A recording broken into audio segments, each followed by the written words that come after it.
Hi, I'm Tim from the Heresy group. Today I want to talk to you about this. This is my Tokyo Marui gas blowback MP7. Been putting this up on social media recently and have got a ton of questions about it. Now, this gun I've owned for about 3 years. It's been to nearly every single Airsoft event with me, purely because of the form factor. It's such a reliable, great backup platform to have, and it's really, really good in a lot of situations, and I will go through those in the video. If you are looking to get yourself an MP7, or you are looking for a backup gas blowback platform, or even a CQB platform, please stay tuned, as I will be going into a lot of detail with this. Now, I will be speaking specifically around this build today and this setup and why it works for me, and then we'll be talking overall about the Tokyo Marui gas blowback platform. So, starting from the beginning, I really wanted an MP7 because I absolutely love the gas blowback features of this weapon. It makes it really easy to strip down. It's loads and loads of fun to shoot, and I'll put some video in now of me putting a few rounds through it.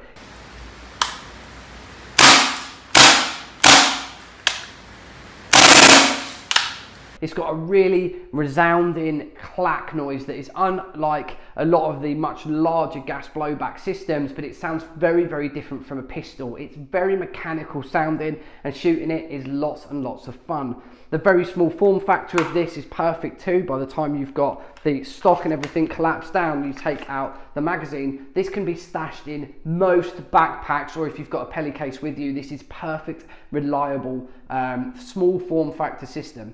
Now, I do have quite a large optic on here. This is an optic mainly meant for an assault rifle, but the reason I like it is the really large aperture and the very clear optic that you have on top of it, so like the outside view. When you look at things like a T1 or an RMR even, they're great, but they have quite a small window box. If you're trying to get accurate shots on target a little bit further away, which you definitely can do with this platform, having that larger aperture is really, really good.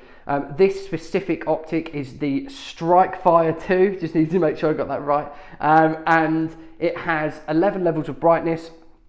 Hopefully you can see in there that little red dot in the middle of the optic. It means that you can use it with night vision, you can use it in the day, and you can also use it in extreme low light, and gives off a very little signature from the front end of the lens as well.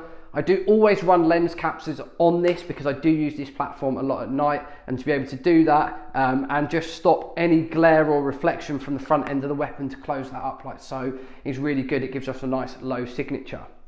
Moving forward, I've got the Zentico Burst 4 on here. This is IR and a red laser light, and then up on top is this very interesting controller.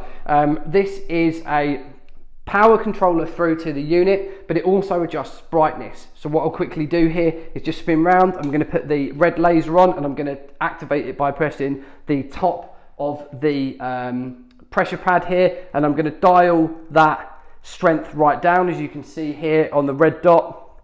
And then I'm going to dial that strength back up, and you can see a much more intense red dot. And you can do that with both the red dot and also with the IR spectrum as well. To flick over to the IR spectrum, you can flick this across like so, and then put your IR light on, which you're not going to be able to see obviously, but that's a really nice thing that you can do, is lock that off at the control point at the top. You can also use the buttons on the purse, but for me, having your hand over the top like so, I'm just going to extend stock out, is really, really convenient. No matter what hand you're shooting with, you can really get your hands in here or even down to here if you want to. There is also a button on the back, which is nice and convenient if you are going lefty. So for me, it's a really convenient, compact little platform. Now, the magazines, which I get asked about a lot, these are I'm just going to get this right, it's a 4.6 by 30 round size caliber magazine, which means it's very, very close to a 9mm. It looks to me very similar to the form factor of a 1911 mag, and for me super convenient for stashing away. You can get 4 of these across the front of most plate carriers that are out there, and you can get 9mm inserts that these fit incredibly well into. A few things about these magazines: they do hold a very large capacity of BBs. I think it's 35 or 40 BBs that you'll get in these, and out of a fill of red gas I get 2 full magazines per fill before it starts dying out. Now, if I can, I do like to recharge the magazine every time I do fill it, but if I don't get the chance, I can run 2 full loads of rounds, so about 80 rounds out of one fill. Now, these magazines do have a tendency to leak if they are dropped. They have 2 push pins in the base here, and the base pushes in and is literally held in with the force of these pins.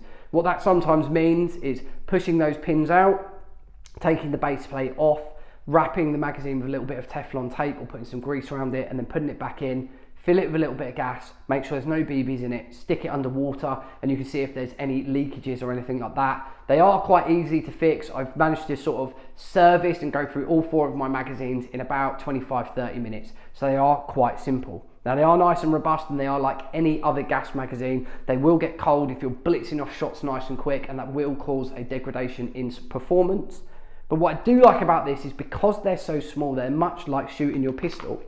When you put a load of rounds down through your pistol, it doesn't cool off or consume as much gas as it does with like the Tokyo Marui MTR or the MWS, any of the GBB platforms that are much larger.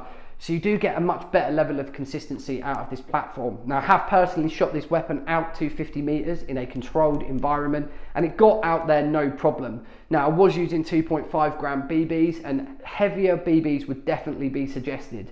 But the reason that I use 2.5s in this platform is because I normally do not run the gun in this particular setup. You can take off this flash hider from the front like so, and I will try and do this as quickly and painlessly as possible. So if I just stash that away for 1 second, the setup that I choose to run normally on this is like this. So this is my X-Core-Tech LED tracer silencer suppressor, and for me, I normally run it on a setup that looks a little bit more like this. Now, the cover from the guys over at Tac Belts, I had created it a little bit short, which I do like, but the main purpose of this is to cover up the button at the very back of this suppressor. So I can turn it on like so.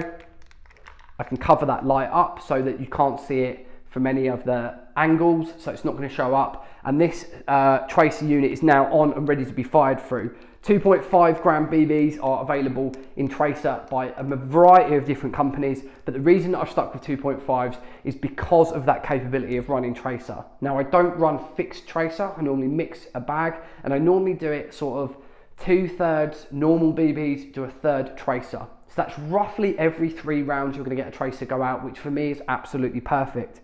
I align all of the optics to a 0 point at about 30 meters, knowing that the majority of the time I'm using this gun, it's going to be in CQB engagements. And talking more about that, this platform is absolutely perfect for moving through those rat tunnels or cutting those really tight angles, whether you choose to keep the stock extended or you choose to collapse the stock right in. Keep this as a nice tight platform, just use it for being able to get onto target, or whether you're using your laser here to be able to acquire a target.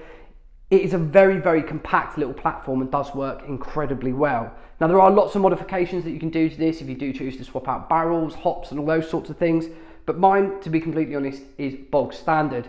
Now, this is not my every event weapon, much like the Scar. This does come out in a handful of events. One of those was a lot of patrolling and a lot of standing around. Quite sadly, that was kind of the way that the event rolled forward, and the nighttime was way different than during the day, but during the day there was a lot of standing around. At the time I was carrying a Scar H with Scar H mags and all this other stuff. I must admit, at lunchtime, knowing that we were going to spend the afternoon pretty much doing the same thing, and a lot of the engagements were going to be in buildings if possible, I actually ran back and swapped out to a chest rig and this little platform. For me, it was absolutely perfect. I had it hanging off me for the day and hardly noticed it because of the sheer weight of it. It's so light. And then when it did come to the back, the first engagement that we had, we actually ran after a suspect that fled a checkpoint, and we managed to corner him down, and I managed to get some rounds in him with this through a very tight angle. He had cut through some doorways and out the rear exit of the building. As I actually approached the front end of the building and went up the steps, there was a clear shot through some windows actually into the back area, kind of the back garden of the property, and I managed to lean through with the MP7 and get some shots on him and actually detain him in the back garden of the property. Now, would I have been able to do that with a longer platform? Yes. Do I believe that I would have got on target as quick as I did with this? I don't think so. So for those type of engagements, this is a really, really great little gun. Very nimble, very versatile, and again, quite punchy. Again, the key thing about the MP7, if you know anyone that's got a gas blowback, please drop a comment. You probably would have felt this feeling, is that point when you get up on target and succinctly kind of put 4 or 5 rounds out. A lot of people will normally look as to what gun is firing at that point. It's got a real distinctive metallic clank, and I'll put some videos in now and try and kind of isolate that sound so that you can hear it.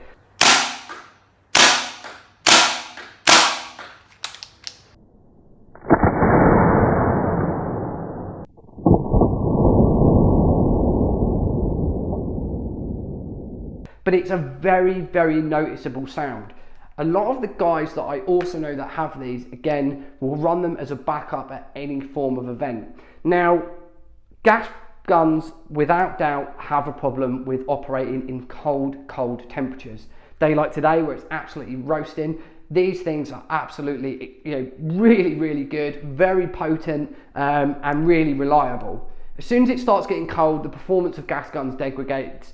I've seen lots of people say that there's ways around it, but personally, of all of the events that I've seen where the guys are running, black gas, red gas, propane, CO2, anything, there is always performance losses when it gets really cold. But that doesn't mean that you can write a gun like this off. If you want to take it to your local skirmish, you want to do some CQB, you want to take it to a milsim and use it selectively, it's a really, really solid platform to have. Again, if you are that way inclined, these are really nice to take apart. They have 2 push pins at the back. You simply just force those out, and the whole body of the gun, after removing the trigger, will slide out from the back, and they're very easy to maintain, whether that is just wiping it down, re-silicone grease in a few areas of this gun, and then getting it back out onto the ground. Again, I do really like it. It's nice and versatile, nice and nimble, especially with this setup that I've begun to find with the purse setup on the side. That accessibility from the top here without having to put my finger right over the top is nice. I can control the brightness and the functions all from this top area. So if you've got gloves on, it just means it's very simple in regards to trying to play with this toggle switch and the controls that are here. Up here, it's much more prominent. So that is my Tokyo Marui MP7 gas blowback, and that's the setup that I have it at current. This will probably change, and no doubt as I use it more over the next coming months, it will get swapped out and things changed around, and I will keep you informed of it.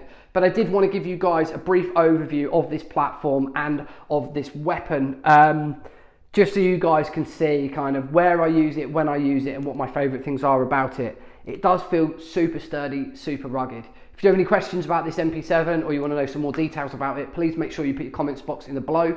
If you do want to go and pick one of these up, you can get them over at CamoRaids. Speak to the guys that always have MP7s either in stock or coming into stock. So if it's not available on the store, please make sure that you reach out to them on social media and they can get them to you super fast. They also do provide Vortex optics. So if you want to get the same optic as this on top of yours, you can through CamoRaids. And if you're after the Zentico purse, I will make sure it's linked in the description below. We have plenty more airsoft content back on the channel, everything to do with night vision, milsim, upcoming events, so on and so forth. Please make sure you head over to theheresygroup.com. Thank you very much for watching, guys, and I'll see you soon.